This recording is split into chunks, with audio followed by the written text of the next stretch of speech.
Anga foli ni waliɲumandɔn bɛ aw ye nin tuma in b'a sɔrɔ aw minnu sigilen don k'aw ɲɛmada walasa kunnafoniw bɛ se ka sɔrɔ Mali kunkan ani diɲɛ fan wɛrɛw kunkan nin y'a tuma selen. Segu marabolo ɲɛmaa taara foli bila alisilamɛya dɛmɛtɔn Ansaru ɲɛjɔyɔrɔ an karamɔgɔ Aseyidu Sherif Usman Madani Hayidara la ka bɛn ni karido marisi kalo tile 10 ye. Tagali in kunba dɔ fana ye ka taa ka nisɔndiya yira Segu Mawuludu kɛnɛ sigili la. An ka maa minnu tun b'a kɛnɛ kan Tata Ture a n'a ka jatala Seydou Ɲare tun bɛ an ka ɲɛmadaw ka sɔrɔlenw na. Segu gouverneur kunbɛnna an fa ani an karamɔgɔba fɛ Aseyidu Sherif Usman Madani Hayidara. Bɔɲɔgɔnye min senfɛ u ye heure damadɔni masala u ni ɲɔgɔn cɛ. O senfɛ Segu gouverneur y'a ka nisɔndiya yira ka sangani ni Mawuludu in labɛnni ye o min b'a ta ko fɔlɔ kɛnɛ kan. Yani k'a damaga an fa ani an karamɔgɔba ka wale ɲuman caman na ka ɲɛsin Mali jamana ma. Bamanciya waleyaw kɛlɛli sira kan ka fara Mali jamana bɛɛ n'a kelenɲɔgɔnya sabatili la. Mawuludu de kɛra Ansardini ɲɛmɔgɔ fɛ Segu. Sura wajulu kɛra bi duwawu bɛ don. Sewa de don Segu gouverneur bolo. Ka d'a kan a tɛ kɛ yɔrɔ bɛɛ a tɛ kɛ don bɛɛ. Ni Ala nana ni a ka sebaya ye ka na to nin ci in kana kɛ Segu, Mawuludu nin kana kɛ Segu. Halisa an bɛ ale Ala nin fo ka tila ka foli kɛ sirifukɛ ye min na a y'an ka dugu sugandi ka na a ɲini Ala fɛ a ka ni ɲɔgɔnna caman di an ma. Duwawu ka kɛ an mako de b'o la bi ka d'a kan Mali bɛ yɔrɔ min na bi tɔɔrɔ min bɛ an kan marifa bɛ fan bɛɛ min ni min bɛ kɛlɛ la marifa b'u bɛɛ bolo donc min b'u an bɔ ɲɔgɔn na bi kɛ o ye duwawu de ye. Ka aw ladɔnniya ka fɔ nin kɛnɛ in bonyana ni karamɔgɔba caman yeli ye a kɛnɛ kan kɛrɛnkɛrɛnnenya la Segu groupement des leaders spirituels musulmans du Mali ɲɛmɔgɔ u fana y'u ka sewa yira ni Mawuludu ɲɛnamayali ye Segu. N'u tun bɛ ka ɲɔgɔn jɛ cogoya min na Segu n'u kɔ dun ne kɔnɔ ɲama Segu sirifukɛ kana bɛɛ fara ɲɔgɔn kan kɛnɛ kelen kan balɔntanyɔrɔ kɔnɔ kɛnɛ dabɔra balɔntan min kama balɔn ma se ka jama min jɛra fɔlɔ hakilila kelen ŋaniya kelen an ka jamana ka jɔ hɛrɛ ka don an ka jamana kɔnɔ fitina ka bɔ an ka jamana kɔnɔ ayi an d'a la k'a fɔ jɛrɛ na kɛ dugukolo ka don dɔrɔn Ala bonya kɔnɔ kira bonya kɔnɔ kiraw cɛntigiya kɔnɔ o de ye ne ka nisɔndiya bonya fo ka taa dama tɛmɛ. A kɛra nisɔndiya koba ye an fa ani an karamɔgɔba bolo min y'a bila ka bonyamasegin kɛ ka ɲɛsin gouverneur n'a tamaɲɔgɔnw ma ka sanga ni nin bɔɲɔgɔnye ye an fa ani an karamɔgɔba Aseyidu Sherif Usman Madani Hayidara yani k'a damaga Mali jamana bɛɛ a n'a sabatili kumaw ma a ye foli ani waleɲumandɔn kɛ ka ɲɛsin gouverneur n'a tamaɲɔgɔnw ma u ye nin wulikajɔ min kɛ k'a sɛgɛrɛ ka duwawuba kɛ pour que nin balawu in bɛ se ka ɲɔni cogo min na bon an ka fila karamɔgɔ ninnu u ye nin hakili ɲuman min sɔrɔ ni bɛɛ ye nin hakili sɔrɔ fitinɛ in bɛ ban pewu mana an b'a ɲini Ala fɛ tɔɔrɔ min bɛ jamana in kɔnɔ Ala k'a ban pewu Ala ka jamana in denw bɛn Ala ka tɔɔrɔ in bɛɛ ɲɔni ka bɔ Mali kɔnɔ k'an bɛɛ don da kelen k'an bɛɛ bɔ da kelen. Assalamu alaikum wa rahmatulahi ta'ala wa barakatuh.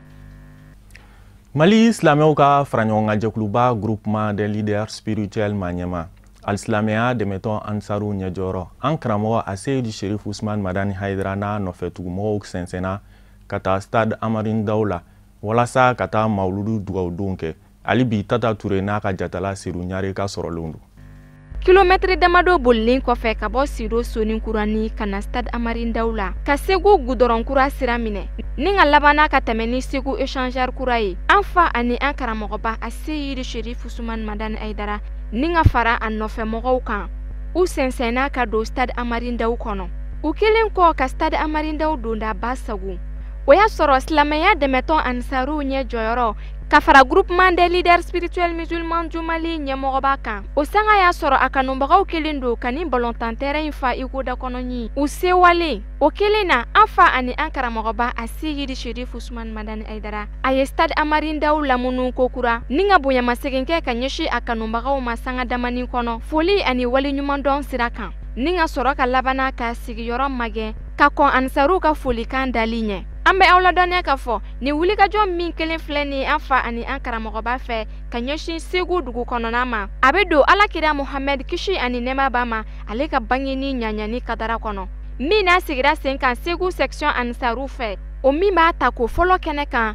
Sikaso mawuludu ɲɛnamayalen kɔfɛ san 2019 kalo daminɛw la.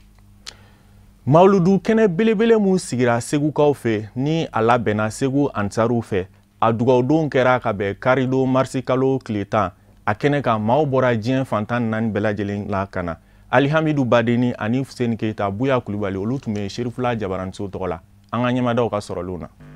I n'a fɔ Sikasokaw ka ndolati kɛnɛba Babɛnba Tarawele kɛra cogo min ka taa se Kayi ndolati kɛnɛba Ablayi Makɔrɔ Sisoko mɔ Segu ndolati kɛnɛba Amari Ndaw minɛna k'a fa i ko dakɔnɔɲi dimanche marisi kalo tile 10 n'o kun bɛ bɛn Segu mawuluduba a ta ko gale dugawu taamu nɛgɛ ɲɛ 16 16h Mali silama diinɛ ɲɛmaw ka fara ɲɔgɔn kan jɛkuluba groupement des leaders spirituels musulmans du Mali ma ɲɛma silamɛya dɛmɛtɔ Ansaru ɲɛjɔyɔrɔ a Sayyada Sherif Usman Madana Haidara don ka bɔra ndolati kɛnɛ fa bɛɛ lajɛlen ŋunana ni nisɔndiya ye a sɔrɔla ka munumunu nzalo kɛ ndolati kɛnɛ kɔnɔ ka foli lase silamɛw ma maabaw minnu fɛnɛ bɛ yen k'olu bɛɛ lajɛlen fo kelen kelen ni ka sɔrɔ ka bisimila minɛ ndolati kɛnɛba kan ni zikiri duman ye ni ɲɔgɔnkunbɛba min kɛra Segu jamana kan ka sangani bani ka Segu taali ye Segu mawuluduba a ta ko gale o de don min sigira sen kan silamɛya dɛmɛtɔ Ansaruw fɛ Segu. Mawuludu jɔyɔrɔ ye min ye silamɛya la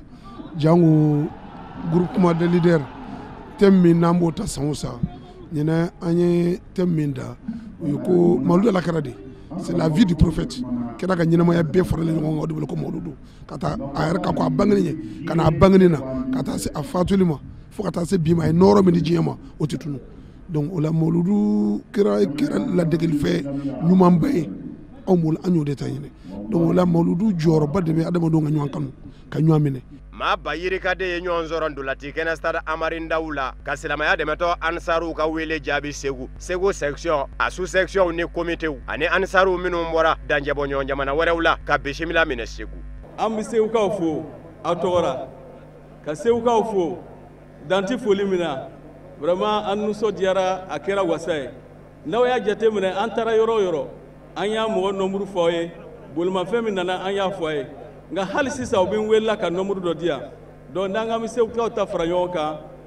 a tɛna se ka fɔ ka se a dan na donc an b'a fɔ a ye dɔrɔn aw yɛrɛ ɲɛ b'a la ɲɛdimi lo kɔnɔdimi tɛ stade fara ka bɔn kɛnɛ ma bɛɛ nana an karamɔgɔ kunbɛn ka ɲini Ala fɛ san ɲɔgɔn caman bɛ Ala fɛ Ala k'o jira an na an karamɔgɔ sijan ani kɛnɛya ani lafiya Ala k'o d'an ma. Ni ɲɔgɔnkunbɛba min kɛra Segu Sido ni Banzando diinɛ ɲɛmaw ladala ɲɛmaw jamana ɲɛmayaso cidenw olu bɛɛ lajɛlen ye ɲɔgɔn sɔrɔ ka ŋaniyaw kɛ kelen ye ka dali masa wele a wale ɲuman dɔnnen kɔfɛ ni Muhamadul Mustafa dili ye an mɔ ka kɛ hinɛ ye k'a ɲini a fɛ a k'an ka jamana basigi Ala ma hinɛna Gijo alimami na o ka denbaya fɛnɛ dafalen kun bɛ kɛnɛ kɔnɔ ka Ala wele in kɛ ɲɔgɔn fɛ. N bi kɛnɛ min ka bi politiki kɛnɛ tɛ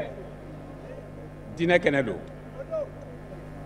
Ne yɛrɛ sira a sɔrɔ jusqu'à 4h du matin jira min na n'a fɔra n ka segin a kan siɲɛ 20 n bɛ segin a kan n bɛ segin a kan kun jumɛn na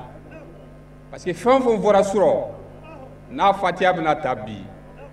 Ala ko don Ala ko in bɛ sira jumɛn kan Mali ɲɛtaɲɛ jadi min bɛ Mali kɔnɔ kɛlɛ min bɛ Mali kɔnɔ ɲɔgɔn faamuyabaliya min bɛ Mali kɔnɔ an ka se k'o kunbɛn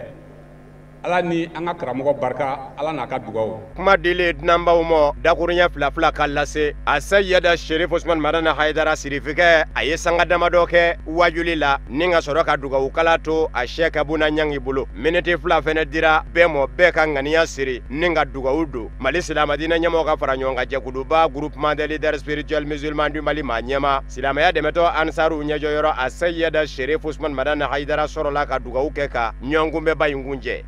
An bɛ dugawu kɛnɛ kan bi Segu sirikɛ b'a fɔ kuma bɛɛ hali sɔrɔ a y'a fɔ jamana ŋaniya a y'a don dugawu in kɔnɔ wallahi an dan b'a la Fatu Magan kɛra Muhamadu ye cogo min na Ala ye Fatu Magan kɛ sirikɛ ye bi Segu a tɛ wuli dɛ a ye jamana hami bila a bi akakla awere ni anslame munumbea anga awere ka hami ani mamnu ka hami usilana anga blabi wallahi suma wallahi malukene do jabi yoroy Allah taala am magobe adamade kisew de la kuma asel sel mon haydara akara kisewi o de ko sonana asraka leader ni sigi keneka kuma ba kala ma tugumina senegala naye aka senegafen naya dana mona am magobe suman kise de la Segu silamaya demeto ansaru ka section mauludu dugwa uta temene kofe demiseni jakulu membe yuko pro image olu ye bunyamasegenge bani ye tableau fla ko damo ko sabuke aka chesiri uye faso ye anabe chesiri ba omenona silamaya korole la pasalila Muhammadul Mustafa Dine Ali bi segu mauludu kene belebele okum konnala alislamiya demeto ansaru nyejoro ankramo a Seydi Sherif Ousmane Madani Haidara la selimunu ke dugwa udon keneka anga nyamada olufe karamgo fon kumana abe sarabi ala bulu sigatalla nga wallahi ni jie be ko ambi fe ifaso de nyogonte sigatola jamiyat ansar din al-islamiyya asrabi ala bulu abatiki bulu wallahi ala ba ausa aw ni ne jera ala de kama nasite sebente ay ote la mafi Allahu akbar iye min fo ni ye chenyi ambi demeni na ikafo anni ananga navolo o de ansigi kenen kan Allahu akbar sigatalla bara minun bi sena segu ka bolobi suna ya shuflana de mais ubi million bi woro ni ko de la sisan Allahu akbar dépense min kera mais naba do ta do yere ko dumini tobira ubuga ka yala ka mburu de san ani tikaw Allahu akbar alors jama se ga fara nyonga ni na volotere sigatola mais jamu ya jena ko duduru ni fula de ko kasi ka ni kenen sigi million bi woro ni ko anye shukelende ke su ina make fu Allahu akbar sigatalla anko ay bara de ke ala kira sallallahu alaihi wasallam atara ka bara de to amulu Allahu akbar wa ala yere ma foi foanye ko anga baraka Allahu akbar ako kirama mo ka ma chayara ne de tay chen ne de be ala kasraka ne de tay chen ne de ba keta ala ko kirama qul imalu Allahu akbar fasayara Allah amalakum wa rasuluhu wal mu'minun Allahu akbar sigatalla abani ala ko Muhammadu afu ku dadeza ku dadi Allahu akbar ku ka barake ko ni barakera ne ala bina u noye e Muhammadu bina u noye u mu'mini dama bina nyo noye ku dadi u ka barake Allahu akbar walasa segu mauludu kene belebele nga se ga sigi senga segu ansaru ye wilikajo ani chesiri chamandeke okum konnala anga nyinini kera Alhamidou Badini Seydou Nyare Buya Kulubali ani Fuseni Keita yu ka kuma galamani tengu adola anga nyamada soro lumfe ambe kene mi kani no e seko maludi kene ni soja min bana anta se ka foka se adana kada mun kan kunu temena ka soro ka se bima an shiya chaman ke seguya ko mbeke chugumena ana beke chugumena bi vraiment o ban ni soja kada mun kan o ba jirana ka fo vraiment segu oyo adon ka fo karamo faso ye segu ambe segu yambi na an karamo madam so ka jiye a mo ka mawludu o bangai ni soja vraiment ay ni soja bale soraka ni soja mi an te ka dan sora la fiu parce que a yɛrɛ tama miiri k'a fɔ ko ni ɲɔgɔnna bɛ kɛ Segu yan nɔ wa ni ɲɔgɔnna jama kana a baarala na kosɛbɛ k'a masɔrɔ a ko n'a cogo fɛ donc an y'a dɔn sisan silamɛya vraiment namara foyi t'a la ka silamɛw da kelen fɛ ka bɔ da kelen fɛ ya an karamɔgɔ min laɲini an y'a dɔn sisan a kɛra le maludukɛla bɛɛ lajɛlen nisɔndiyara ne ka nisɔndiya ka bɔ bɛɛ ta ye ka sababu kɛ mɔgɔ fɔlɔfɔlɔ min wajulu kɛ Ansar Dine tɔgɔ la Segu yan bon alhamdulillah ne de don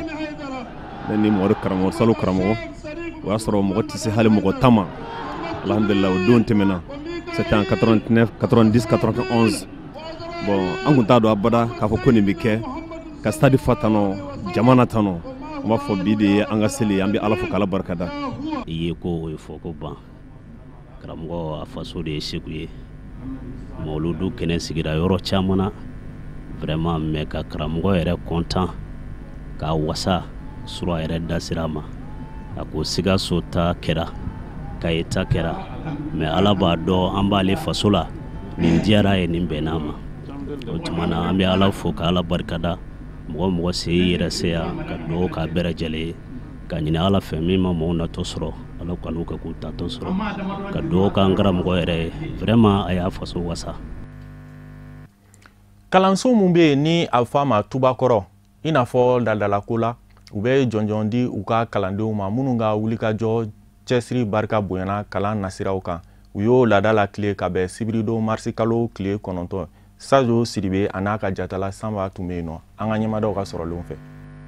Nin kɛnɛ in sigikun kun ye ekɔliden minnu jijalen don kalan sira la ka se k'olu ladiya kalanminan caman na ala ni u jɛɲɔgɔnw ka tɛgɛ di ɲɔgɔn bolo ma ni o ye Nouvelle Parfumerie Gandour ye o kɛra sababu ye ka kɛnɛ in jukɔrɔma dondo. An filɛ complexe scolaire Tubakoro la bi wulada in na u ka journée d'excellence de bɛ yen nɔ ka prix di ekɔlidenw ma an kɔni y'an jija Nouvelle Parfumerie Gandour Côte d'Ivoire ka na ni an ka danfitiri minnu tɔgɔ ko Reflexi an nana n'o de ye ka n'o yira mɔgɔw la ka tila ka kɛ cadeau ye ekɔlidenw ye. An nana an ka produit min bɛ yen n'o ye dako sɛgɛ n'a bɛ fɔ o ma ko pati Reflexi ale min b'an bolo yan nɔ jɔyɔrɔ 4 de b'a la n'i y'a lajɛ fɔlɔ kɛrɛnkɛrɛnnenya ale bɔlen don aloe vera de la yiriden gɛrɛgɛrɛ de don produit chimique foyi t'a la. Kɛnɛ in kan ladiyalifɛn caman kun bɛ yen min bɛ tali kɛ kalanminɛnw balo o n'a ɲɔgɔnna caman ka se ka ekɔliden minnu jijalen don kalan sira la ka se k'olu ladiya kosɛbɛ ani fɛn min ye ekɔliden fa minnu fana kun bɛ kɛnɛ kan maa si de tɛgɛlankolon ma bɔ nin kɛnɛ in kan. An bɛ yan bi hokumu kama o ye an ka journée min ye n'an b'a fɔ ko journée waleɲumandɔn. Donc waleɲumandɔn ye fɛn min ye c'est-à-dire ekɔlidenw b'an fɛ yan nɔ ɲɔgɔndanw bɛ kɛ donc ɲɔgɔndanw kɛra mun fana tɛmɛna tɔw bɛɛ kan an bɛ don dɔ ta o la ka parents bɛɛ lajɛlen invité ka académie mɔgɔw invité ka presse wele donc k'olu récompenser u ka baara ɲuman kɛlen na. Nin y'a san 5 ye don o don fɛn min ye complexe scolaire Tubakoro yɛrɛ ɲɛmaa ye ni o ye Alahasan Dukure ye a y'a jira k'a fɔ hali n'ale ma kalan ale kan ka segin kalanko la o de hukumu kɔnɔna na a ye kalanso in dayɛlɛ. Min y'a to n ye école jɔ o bɔra n fa de la parce que ne fa ye hafizi de ye n'o ye n pa de Dukure Tubakoro n ye kalan dɔɔni k'a fɛ a tun bɛ santaraw de kalan maa 400 maa 500 ala yɛrɛ de kama a tun tɛ wari minnu na bɛɛ b'o kalama Tubakoro ye donc ne fa ye kalan na ka se ka nin kɛ ne ma kalan hakilila nana na k'a fɔ ko vraiment ma kalan nka n kan ka n segin kalanko la o de y'a to n ye hakilila sɔrɔ ka se ka kalanyɔrɔ jɔ i ma kalan ye tiɲɛ nka i m'i seko ko kalanyɔrɔ la o tɛ ko ɲuman ye nin sababu in de kosɔn n ye kalanyɔrɔ jɔ ka se ka n segin kalandenw ye. U ekɔliden hakɛ kun bɛ taa jɔ maa 100 ni kɔ la minnu sen yera nin ɲɔgɔndan kɛnɛ in kan. ɲɔgɔndan kɛnɛ min kɔnɔ maa 3 o bɛ taa kilasi kelen-kelenna bɛɛ kɔnɔ walasa ka jɔnjɔnba ta ka di olu ma n'a bɛ f'o ma ko prix de l'excellence o de ye sélection in base ye. A base ye mun ye u taara ka kilasiw bɛɛ lajɛlen lajɛ i b'a sɔrɔ kilasiw bɛɛ kɔnɔ compétition na mun 3 bɛ yen nɔ n'olu ka moyen taara ni bɛɛ ta ye donc u ye examen u ye fɛn de kɛ trimestre de kɛ trimestre ye mun ye ɲɔgɔndan de don o bɛ kɛ sababu ye u b'u cɛsiri fana ka baara kɛ kosɛbɛ fɛn fɛn kɛra o mɔgɔw kɔnɔna la i b'a ye n'i y'a ta k'a lajɛ o si tɛ jigin o duguma tuguni. Balimaw teriw jɛɲɔgɔnw olu bɛɛ tun bɛ kɛnɛ in kan kɛrɛnkɛrɛnnenya la Mahamadu Lamini Wage ni ale ye honorable ye fɛn min ye Abdoulaye Jabate ye ale fana y'a niyɔrɔta sɔrɔ kɛnɛ in kan ni ale yɛrɛ ye tasi bilaba kɛ k'a ɲɛsin Alahasan Dukure ma ni ale ye complexe scolaire Tubakoro ɲɛmaaba ye ni ale yɛrɛ bɔdugu ye Tubakoro ye Banama mara fɛ kɛnɛ in kan a fana ye jɔnjɔnba dɔ sɔrɔ ni an b'a fɔ ma ko Tiwara a ka cɛsiri k'a ɲɛsin Mali kalanko ma an b'a fɔ sa ko Ala ka san wɛrɛ ta yira na ni o kan ka kɛ san 2020. Kiya tɛmɛnen kɔ Mouvement Siraba maaw ye kɛnɛ sigi Bɛlɛkɔ a kun de walasa ka wele kan kɛ k'a ɲɛsin jamana ɲɛmaaw ma u ka sirako bɛ se ka ɲɛnabɔ cogo min na kɛnɛ in yɛrɛ sigira karido marisi kalo tile 10 a kɛnɛ kan Serifula Jabaraniso tɔgɔ la Abdul Karim Sakɔ a n'a ka jatala Baba Keita tun bɛ yen an ka ɲɛmadaw ka sɔrɔlen na. I n'a fɔ Kiɲakaw bɔra cogo min Bɛlɛkɔ arrondissement maaw fɛnɛ bɔra o cogoya kelen na ka Mouvement Siraba maaw bisimila ka na u fanga kɛ kelen ye badenya ni kelenya kɔnɔna na gɛlɛya min b'u dala n'o ye sirako gɛlɛya ye Tabarakɔ sira fo ka taa se Fana n'a bɛ tɛmɛ Kiɲa ani Bɛlɛkɔ fɛ ka welewele kanda kura ye ka ɲɛsin jamana marabaaw ma hali bi u ka sirako gɛlɛyaw kan. Ka ba tigɛ ka taa kɔ dɔ nin na n'a fɔra ko ten dɔ ka don kurun kɔnɔ ka ba tigɛ n'o ye ka t'o bila mobili wɛrɛ kɔnɔ a dekun ka bon dɛ ɲɛmɔgɔw yɛrɛ ka an lajɛ sa an hinɛ ka don rɔ an bɛ don min komi bi ka bɔ Fana kana Kɛrɛla kana Nawala kana Danugu kana Bɛlɛkɔ ka taa Kiɲa ka taa fo Tabarakɔ sira de tɛ yen karamɔgɔkɛ n'i y'a ɲininka sira tɛ yen ko maa bɛ bɔ min bɛ hɛrɛ la n'i y'a yɛrɛ ɲininka bi an m'a fɔ an tɛ maliden dɔ ye n'i ko développement jamana taɲɛ sirako y'a faama de ye hali n'an ye sɔrɔ kɛ yan karamɔgɔ a fɛn bɔlen maɲumatɔ ko ye fɛn min ye mouvement siraba ɲɛmaw ye u y'a yira kumaw kɔnɔna na k'a fɔ ko nin sira dilali layiru tara jamana ɲɛmaw fɛ kabini san 2015 k'a ta o don na ka se bi ma k'u ɲɛ mɛnna sira la hali bi u wulila ka fara ɲɔgɔn kan hali bi ka se ka kuraya kɛ welewelekan dala ka ɲɛsin jamana marabaw ma a layiru ka se k'a dafa ka da sira in yɛrɛ nafa ka sɔrɔ sira kan jamana ye an ka laɲini kelen dɔrɔn de b'an bolo an b'a ɲini Mali jamana fɛ an b'a ɲini président Ibrahim Boubacar Keita fɛ vraiment a ka se ka an dɛmɛ an ka sira ka se ka kɛ goudron walasa an jɔyɔrɔ ye mun ye Mali ko la Mali ɲɛtaga la sɛnɛ bolo kan baganmara bolo kan ɲɛtaga bolo kan an ka se k'an jɔyɔrɔ fa Mali dun ka fa sabatili ni Mali basigili sabatili la Jedugu maire y'a yira k'a fɔ kalafili tɛmɛnen n'o ye jamana ɲɛmaasigi kalafiliw ye olu kɔni u senu damayira bɛɛ lajɛlen kɛ walasa u ka sirako bɛ se ka ɲɛ sɔrɔ cogo min na wa k'olu ka kalafili jamana ɲɛmaa ye ko kun fila taara u ka sirako de ka se ka ɲɛnabɔ ka bɔ Kiɲa fɔ Fana anw ye vote mun kɛ an m'a kɛ foyi kama n'an ka sirako tɛ parce que anw datugulen don ni sira in bɔra bi anw bɛ dayɛlɛ ni ne ko mi kuma Mali kɔnɔ anw bɛ yɔrɔ anw ka bɛlɛ Jɛdugu dugu do dugu min ye baarakɛla ye anw bɛ jaba sɛnɛ siɲɛ 2 an bɛ kɔɔri sɛnɛ kaba an b'o sɛnɛ an bɛ ɲɔ sɛnɛ mais ka taa kɛ anw tɛ se ka nafa sɔrɔ an ka fɛnw na sirako de b'a kɛ a ka sira in la anw yɛrɛ bɛ se min na o b'anw bɔ parce que cikɛ Ala y'an da k'anw kɛ cikɛla ye anw tɛ foyi dɔn ni sɛnɛ tɛ o dugukolo ɲuman b'anw bolo donc an bɛ sɛnɛ min kɛ a ka ca Ala fɛ n'an ye sira sɔrɔ an ka sɛnɛfɛn ninnu m'anw nafa Bɛlɛkɔ sous-préfet y'a yira k'a fɔ ko sira in a bɛna kɛ siraba bilen ye yanni goudron koɲa o ka se ka sira sɔrɔ ko wa k'o tɛ se ka ɲɛ sɔrɔ abada fo bɛɛ lajɛlen k'i fanga fara ɲɔgɔn kan ni ka jamana ɲɛmaaw dɛmɛ a baaraw la l'État seul ne peut pas hein et les députés seuls ne peuvent pas hein et les maires seuls ne peuvent pas c'est un problème qui est là n'an bɛɛ farala ɲɔgɔn kan n'an taara ni hakilila kelen ye i b'a ye k'a fɔ vraiment an bɛna se ka sira sɔrɔ sirako nin na maintenant a bɛ kɛ siraba bilenni ye fɔlɔ i y'a faamu pour que mɔgɔ bɛ se ka lafiya parce que n'o bɔra déjà siraba bilenni c'est un acquis c'est un acquis an b'a dɔn k'a fɔ Tabarako Kiɲa Bɛlɛko ani Fana sira kelen min bɛ tɛmɛ nin bɛɛ lajɛlen fɛ o kelen de ye sira ye komini maaw ka makoɲɛfɛnw bɛ bɔ diɲɛ jamana wɛrɛw kan ka don sira minnu kɔnɔ ani komini maaw ka sɛnɛfɛnw bɔli ka taa diɲɛ fan wɛrɛ fɛ o sira kelen pe de bɛ yen nɔ o b'a yira k'a fɔ sira in nafa min b'a la a komini maaw ye a tɛ se ka fɔ ka ban Jurabugu tunakaw farala ɲɔgɔn kan ka dugawu don belebele ani kuranɛ kalan kɛ walasa bɛn ani kelenya bɛ se ka sabati cogo min na an b'a ladɔnna k'a fɔ u garisɛgɛ donna kɛnɛyaso fana la mun musaka bɛ t'i jɔ $5,000,000 la Amadou Diallo a n'a ka jatala Samba Traoré tun bɛ an ka ɲɛmadaw ka sɔrɔliw na k'a yiraw la k'a fɔ ɲinan ye a tako sabanan ye sango san ni nin waati in sera julajugutunaka minnu bɛ jamana in kɔnɔ ani minnu bɛ jamana kɔ kan u bɛ fara ɲɔgɔn kan ka kɛ kuluba kelen ye ka taa kuranɛ kalanko caman kɛ dugu kɔnɔ ani alakosuma caman min b'a to gɛlɛya kow bɛ se ka wuli cogoya min na ani bɛn ni keleya o bɛ se ka sabati dugu kɔnɔ ani dugu lamini bɛɛ lajɛlen ma kɛnɛ in kɔnɔna na aladeliw taara k'a kɛrɛnkɛrɛn an ka jamana ye basigi ani keleya o bɛ se ka sabati a kɔnɔna na cogoya min na karamɔgɔw ani imamu olu bɔra fan bɛɛ lajɛlen fɛ ka na fara u kan nin baara in a bɛ se ka sankɔrɔta cogoya min na o bɛɛ lajɛlen kɔfɛ Alhaji Daraman Konate ni bɛɛ lajɛlen b'a dɔn ni tɛ darajan ye ale ye dɔgɔtɔrɔso jɔ k'a di Kɔmɔbugukaw ma k'a yiraw la k'a fɔ Kɔmɔbugu ale ni Tuna Juladugu ni ɲɔgɔn cɛ kilomɛtiri 7 ɲɔgɔnna don min b'a to an balakaw olu bɛ se ka ɲɛsuma lafiya la cogoya min na ani gɛlɛya minnu b'u kan o bɛ se ka wuli cogoya min na kɛnɛyako nasiraw la a ko bonya n'a karama a bɛɛ lajɛlen tun bɛ Alhaji Daraman Konate ale dɔgɔninw bolo a ye laɲini kɛ ko kɛnɛyaso ko b'a la aw balimakɛ n'o ye Tuna Daramani ni bɛɛ ko a ma ko tɛ daraja a y'a sara Ala la ni Ala ma ka jɔnya jira a la a y'a kanu kana so de bila jɔ an ye a k'a ka musow jigi o kɔnɔ Ala y'a latigɛ ka so in jɔli nɔgɔya ma mɔgɔ baara tɛ se ka kɛ ka ban nka baara dɔ bɛ se adamaden ka da la nin zela an ɲɛna yɔrɔ da la ko kana tile d'i ma i k'a di i ka dugudenw ma a k'a mago ɲɛ a kɔnɔ den minnu bɛ wula kɔnɔ hali k'u tɛ kɛ marikamaw ye. dugutigi ka taa se duguma bɛɛ lajɛlen ma u y'u ka nisɔndiya jira nin waleya min ni alhaji daramani konate y'a kɛ u ye. sɔdiya min y'i bolo ala yɛrɛ ko mɔgɔ tɛ s'o fɔ ne i y'a mɛn wa an ka nin bɛ nin fɔ min fɔ an ye nin ye ala yɛrɛ k'an ye tunakaw nisɔndiya yira baga ye nisɔndiya min ye hakɛ kelen tɛ a la an bɛ jɛ dubaw la i y'a mɛn wa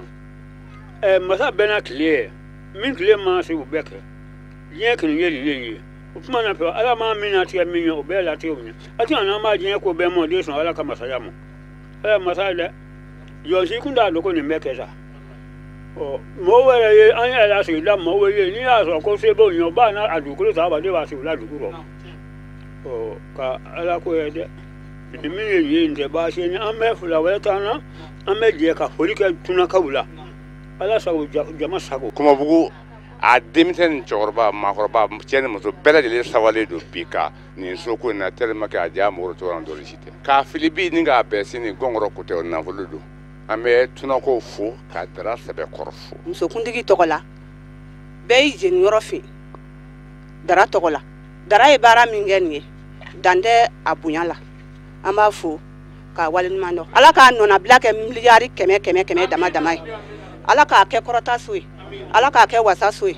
Musow tɔgɔla don 8 marsi okumu kɔnɔna la Jorokurakaw ye kɛnɛ belebele sigi kɛnɛ mun sigira ka bɛn tɛnɛndon marsi kalo tile 11 u ka maa welelen tun ye Solomani Jara ni a bɛ wele Zikiri Solo an ka maa minnu tun b'a kɛnɛ kan Samayira Sanogo ani a ka jatala Samba Tarawele an ka ɲɛmadaw ka sɔrɔlenw na. An balakaw tɔgɔla don ɲɛnamayali o ye don ye min sen fɛ o bɛ lafaamuyali caman ani hakili jagabaw kɛ ka ɲɛsin o yɛrɛbakun ani gɛlɛya minnu ye o sɔrɔ wa don do min kɔnɔna na nisɔndiya ani ŋaniya yiraw bɛ ta ka ɲɛsin musow ma walasa ka u ka bonyaw ani tasibila kɛ ka ɲɛsin o ma. 8 marsi sababuya de y'a to an ye jama ka fɔ bɛɛ b'a dɔn k'a fɔ diɲɛ fantan nin bɛɛ la 8 marsi ye musow ka don ye an ɲini musow fɛ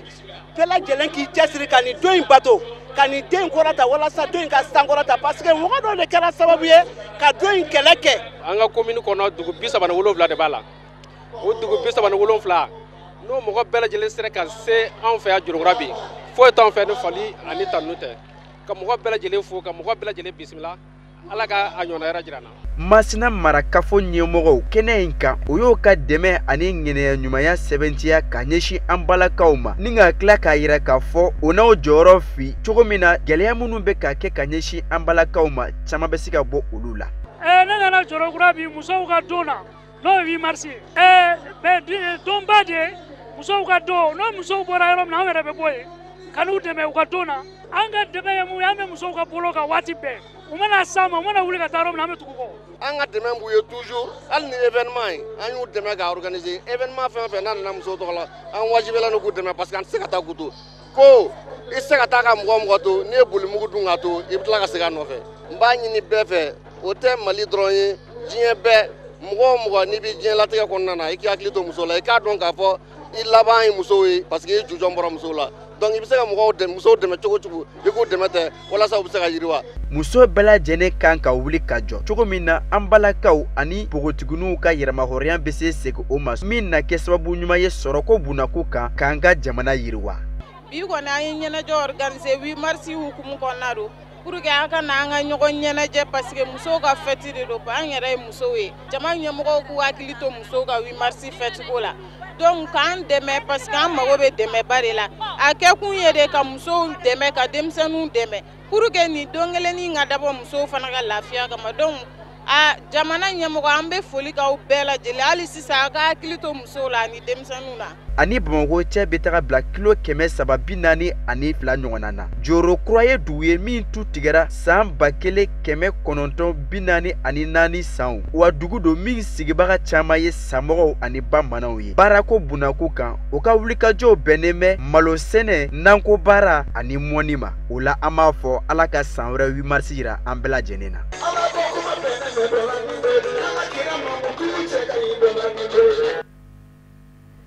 Mali kibaruyaw tɛmɛnen kɔ an b'an kunda diɲɛ fan wɛrɛ kibaruyaw kan mun bɛna walawala karamɔgɔ Musa Fɔnba fɛ.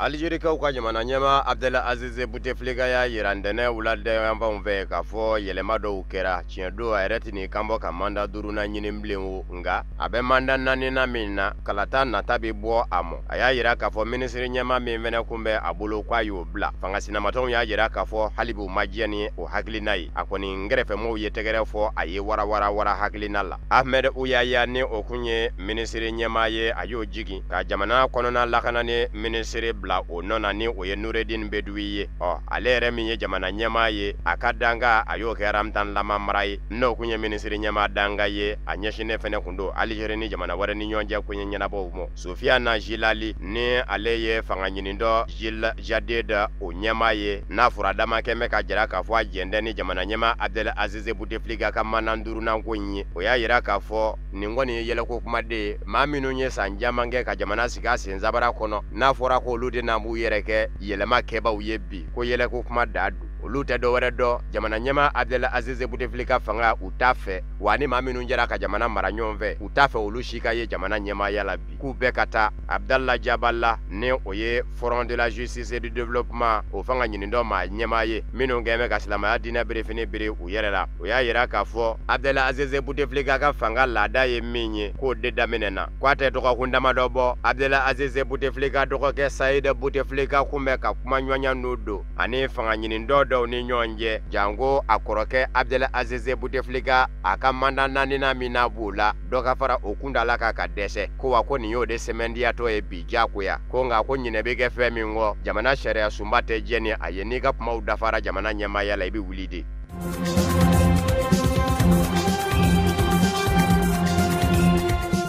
Gabon jamana maa kalannen dɔw politiki ɲɛmɔgɔw bɛ u la fangasinamatɔ ɲɛmɔgɔw furubatɔ ɲɛmɔgɔw olu de bɛ ka kuma ɲɔgɔnya dɔ n'u don debedebeni debi la min bɛ ka binga poyi u kɛn bɛ ka jɛ ka gafe dɔ la ko sauver l'honneur ka Gabon jamana danbe segin a mɔ nka jamana ɲɛmɔgɔw kɛn bɛ ka jira k'a fɔ jamana tibaw don nin y'a dɔgɔkun 2 ye nin maa kalannenba ninnu Gabon jamana denw na u ka nin gafe in ngɛn bɛ bɛɛ lajɛlen dakɔnɔ gwɛsɛ ye kɛrɛnkɛrɛnni ɲɛnafaba la Libreville gafe in kɔnɔ kuma kɛn bɛ ka jira k'a fɔ a kuma sen bɛ sa a ka dɔn k'a fɔ maa tɛ jamana kunna gabu gafe kɔnɔ kuma y'a jira k'a fɔ dimanche marisi kalo tile 31 n'o dafara ka sɔrɔ k'u b'u cogo la o kumana olu kan ka min kɛ u n'o kɛ ka Gabon jamana lakile bɛɛ ni basigi kɔnɔ ka sɔrɔ joli ma bɔn fana ko Gabon jamana ɲɛmanda k'a sen bɛ dabila ye ten o kumana k'u b'a ɲini jamana denw fɛ bɛɛ k'i murukuru ndakoya fanga kɔrɔ u ko fɛn min ma ko désobéissance maa si kana fanga bonya Gabon maa ɲɛmɔgɔw bɔlen kɔrɔfɔ kalama u y'a yira k'a fɔ u bɛ ka maaw su ka kɛ tiɲɛni ka jamana kɔnɔ rébellion k'i ka dɔn k'a fɔ e maa o maa tɛgɛ ma na taa ni n'a ɲɔgɔnna walila jamana sariya kɛ bɛ ka fɛn min fɔ k'o ka k'i la o na k'i la Gabon jamana ɲɛmayaso ka Babu Senigi ka kuma kɛra o ye minisiri ɲɛma fɛnɛ ye badaki dɔ sɛbɛ k'a jira k'a fɔ jamana ɲɛma Ali Bongo Odimba Bilama a ka fisa a ko tiɲɛ don san 2018 bɛ taa kunjɛ kuma min dalakaw kun jayara kunga ko nka ko bi bɛɛ y'a ye i ɲɛ la k'a dɔn k'a fɔ maa min don a banana kɔni tension bana y'a bin nka Bilama a fisaya bɛɛ sera k'o seereya ɲɛ la a ka Babu Senigi ni o ye Ike Ngoni ye o y'a yira k'a fɔ hali bina ka biya ne maa min hakili la k'a fɔ i ye maa min ye i ɲɛ la ko jamana ɲɛma Ali Bongo Odimba tɛ ko ladege don k'i bɛ fili la ko a yɛrɛbakun de don ko ladege tɛ a la ni o ye sozi ye i n'a fɔ o ŋunu min kun bonyana kɔsada i n'a fɔ minisiri kɔrɔ dɔ yɛrɛ kun y'o sɛmɛndiya diɲɛ de bɛ ka Gabon jamana mara bi ɲiningali gɛlɛ nka kunnafoni gafe dɔ bɛ yen min ye dɔgɔkun o dɔgɔkun bɔla ye hebdomadaire Jeune Afrique o y'a yira k'a fɔ olu ka sɛgɛsɛgɛli ye fɛn min jira u la Ali Bongo Odimba a ka directeur de cabinet n'o ye Brice Lacroix Alianga ye k'o de bɛ ka ko caman yɛlɛma jamana ɲɛma Ali Bongo Odimba nɔna bi.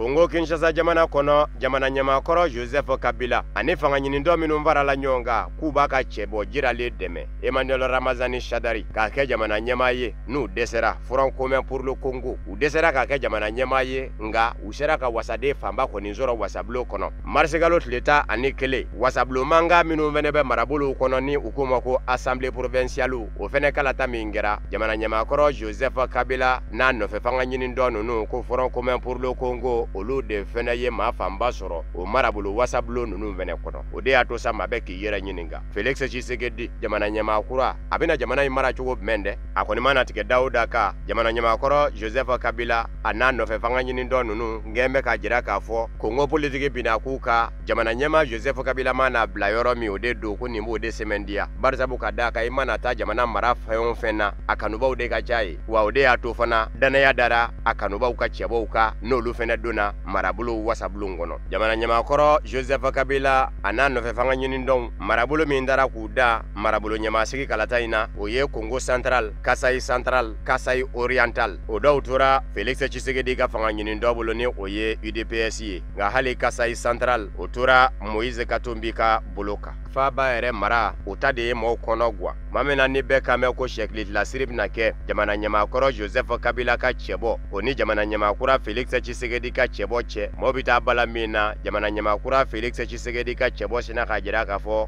sen bɔra ɲɔgɔndan na o yɔrɔ bɛɛ kɛnɛ sina ka to jamana ɲɛmaakɔrɔ Joseph Kabila ka cɛbɔ bolo ten.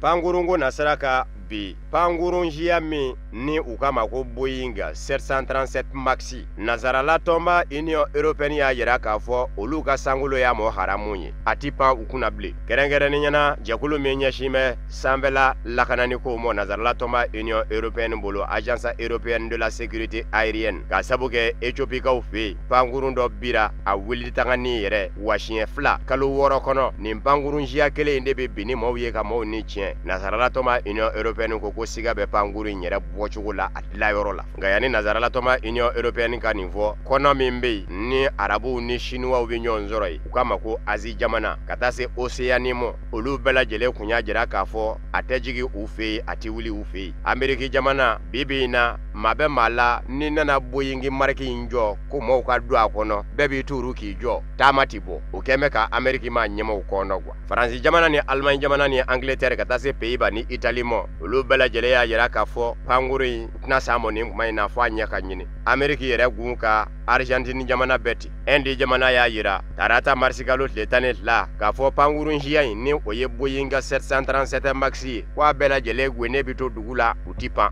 Amérique jamana de b'a fɛ k'i munumunu ko in da fɛ k'u bɛna lajɛ panguru in bɛ dilan cogo min na ka yɛlɛma don a dilan cogo la kɛrɛnkɛrɛnnen ɲɛna panguru siya 2 Boeing 737 Max 8 ani Boeing 737 Max 9 Donald Trump n'o ye Amérique ma ɲɛmaa ye ale ko ale bɛ se ka fɛn min fɔ nin kɔrɔ ko panguru yɛrɛ de bolili ɲɛ bɛ ka misɛnya bi bolibaw mɔ k'o de bɛ ka na ni panguru ka bili cayali ye.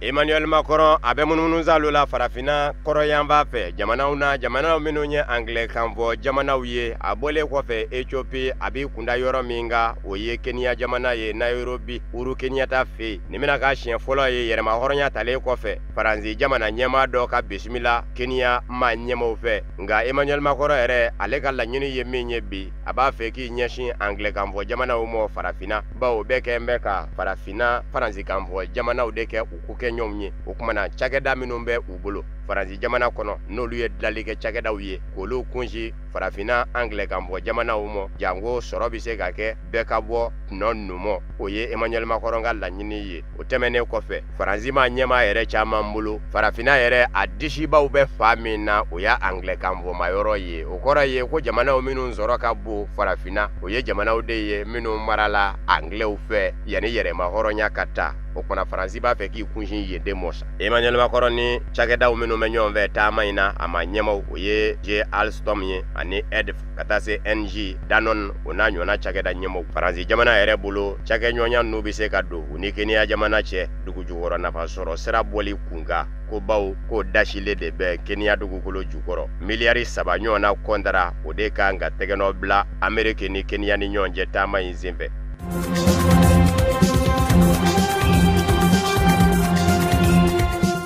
Rwanda jamana ma ɲɛmaw ye a jira k'a fɔ u be a ɲini Faransi jamana ɲɛma Emmanuel Macron fɛ avril kalo tile 7 nata Kigali a ka na u ka kɛnɛ ka a y'u ka dunanba ye bɛɛ faba min kɛra Rwanda jamana kɔnɔ san 1994 u k'a ma ko génocide rwandais siya wolomakɛlɛ senfɛ Fulaw Tutsiw ni Hutuw ni ɲɔgɔn cɛ o san kun bɛ ta sibila don san 25 na nka Emmanuel Macron welele balala maa caman na Rwanda jamana fɛ ka sabu kɛ Faransi fura damani Rwanda ti ɲɔgɔn kan fɔ u ma se ka bɛn ko in kan Rwanda wuli o wuli ko bɛɛ faba min kɛra Rwanda jamana kɔnɔ ko Faransi jamana de y'a kolokolo wa Faransi jamana farala siya dɔ kan ka siya dɔ de fa don min na siya wolomakɛlɛ ye min kɛ Hutuw de kun bɛ fanga na Juvenal Habyarimana ale kun ye Hutu ye jamana ɲɛma natɔ ka bɔ taama na a ka pankuru susura sani dugu cɛ hali sini o ɲɛma dɔ ma min kɛra pankuru susuba ye kabini o kɛra tabilala forobamugu la Tutsiw ni Hutuw karila ɲɔgɔn na nka Faransi jamana min kun bɛ jamana kɔnɔ a doni kama ka fara diɲɛ selekɛna ni tɔma Nations Unies ka basigili jakuluw kan olu ma se ka ɲɔgɔn faba in bali fiyewu siya min manja n'o ye Fulaw ye Tutsiw olu de kun bɛ ka nikɛnɛ karaba bi jamana ɲɛma Paul Kagame ka siya nka Paul Kagame a don a ni mugu ni kisɛ kun bɛ ɲɔgɔn na ka bɔ Uganda yanfan fɛ ka Rwanda minɛ dɔndɔni a n'a ka mamurutilen jɛkulu ale ka siyaw bɛ ka fa nka a yɛrɛ fɛnɛ bɛ ka mɔmɔni kɛ ka na dɔndɔni fɔ ka na Hutu ko ba ka siya wolomakɛlɛ ba ka jamana labɛn k'i sigi jamana kunna jamana kɛn bɛ jamana duman ye bi nka Faransi ma ɲɛmaw fura dama o ni Rwanda ma ɲɛmaw ti a kɛ kolo kɔnɔ ka jɛbali bɔ ni Emmanuel Macron zɔnna ka Paul Kagame ka wele jaabi ka ye tasi bila kɛnɛ in kan ale bɛna kɛ Faransi jamana ɲɛma filanan ye min yera a kɛnɛ kan Nicolas Sarkozy yera a kɛnɛ kan février kalo la san 2010 a senfɛ a y'a yira k'a fɔ tiɲɛ don Faransi jamana ye fili baaraw kɛ bɛɛ fa in kuma san 1994 nka Rwanda ka laɲini ye min ye Faransi jamana ka jɔn wala jɔ la fɔ ka yafa ɲini Rwanda ka denw fɛ Nicolas Sarkozy ma yafa ɲini Emmanuel Macron kɛlen ka kɔrɔfɔ mɛn a y'a sɛbɛntiya k'a fɔ a ye Paul Kagame ka weleli ka sɔrɔ k'a fɔ a ka d'a ye a ka y'a kɛnɛ kan ko nka k'a bɛ hakili jagabɔ yan'a ka jaabili kɛ an b'aw ladɔnniya k'a fɔ Rwanda bɛɛ fa in senfɛ maa 180 ɲɔgɔn na de bɔnɛna a nin na diɲɛ selekɛna ni tɔnba Nations Unies ka fɔ la Hutuw ni Tutsiw ka siya wolomakɛlɛ senfɛ kalo 3 kɔnɔ avril ni juillet cɛ nka bi bi in na Rwanda jamana ka wele bila Faransi jamana ma ko a bɛ se ka y'a kɛnɛ kan politiki nataw fɛnɛ bɛ se k'a kɛ k'a sabu kɛ Faransi jamana ye Rwanda jamana dɛmɛ fɔ u ka den dɔ kɛra diɲɛ Faransi kan fɔ jamanaw ka tɔ Organisation Internationale de la Francophonie OIF ɲɛmaa ye Mushikiwabo Paul Kagame yɛrɛ ka minisiri kun don Faransi jamana ye Canada jamanaden lata ni nka Rwanda ka den in dɛmɛ o ka k'a ɲɛmaa ye.